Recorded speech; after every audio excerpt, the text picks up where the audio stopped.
800 Lex Town, and, in a strip along the billboard's bottom, the wording, "Make a difference. Become a Philadelphia police officer," next to a photograph of the smiling faces of attractive young women and men attending the police academy.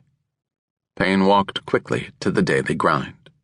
As he pulled on the stainless steel handle of the diner's glass door, then started to step inside, he almost collided with a grim-faced, heavy-set Latina in her 20s carrying 3 waxed paper to-go coffee cups. He made a thin smile, stepped back, made a grand sweep with his free arm for her to pass through the doorway first, then went inside. It was a small space, permeated by the smell of fried grease and coffee. The only seating was at a stainless steel countertop at the back that overlooked the open kitchen. Elsewhere, customers could stand at the 9 round, high-top tables and at the worn wooden counter that ran at chest height along the side walls and the front windows. There were just 2 customers now, both older men who were seated at opposite ends of the back counter and busy with their meals.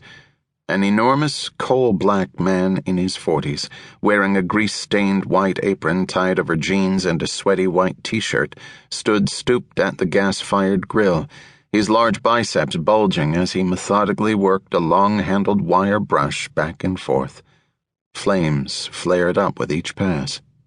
The cook stopped, looked over his shoulder, saw Payne, called out, "Hey, man, he'll be right with you," then turned back to scrubbing the grill. At the far right end of the counter, under a sign reading "Order Here, Pay Here" that hung from the ceiling tiles by dust-coated chains, was the cash register, and just beyond it was a faded emerald green wooden door with "Toilet for Paying Cust Only" that appeared to have been handwritten in haste with a fat-tipped black ink permanent marker. The bathroom door began to swing open, and a brown-skinned male in his late teens stepped out, drying his hands on a paper towel. DeQuan Williams was 5'8", extremely thin, and under a ball cap with "The Daily Grind" in stenciled letters across its front, his shoulder-length wavy reddish-brown hair was tied back with a rubber band. He wore black jeans and a tan t-shirt that was emblazoned with a coarse drawing of the Liberty Bell, its crack exaggerated, and the wording, "Philly, nobody likes us and we don't care." The teenager made eye contact with Payne, nodded just perceptibly, then looked away as he went to the rack of coffee pots. He pulled a heavy china mug from a pyramid-shaped stack, filled it with coffee, then carried it to Payne, who now stood by a window in the front corner of the shop opposite the door, watching the sidewalk traffic over the top edge of the newspaper as he casually flipped its pages.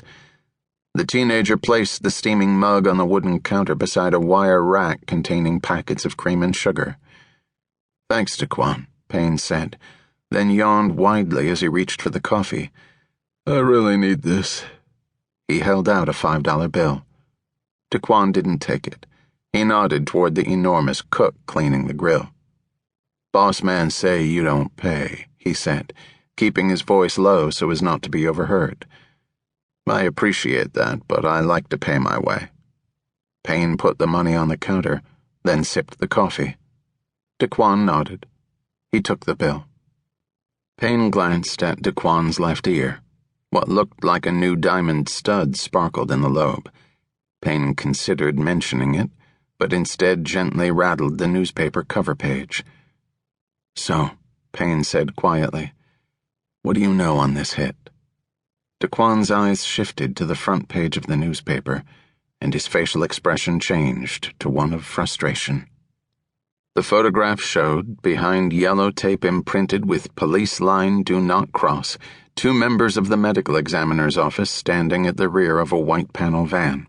They were in the process of lifting through the van's back doors a gurney holding a full body bag. Splashed across the image was the headline, "Number 360. Another murder, another record."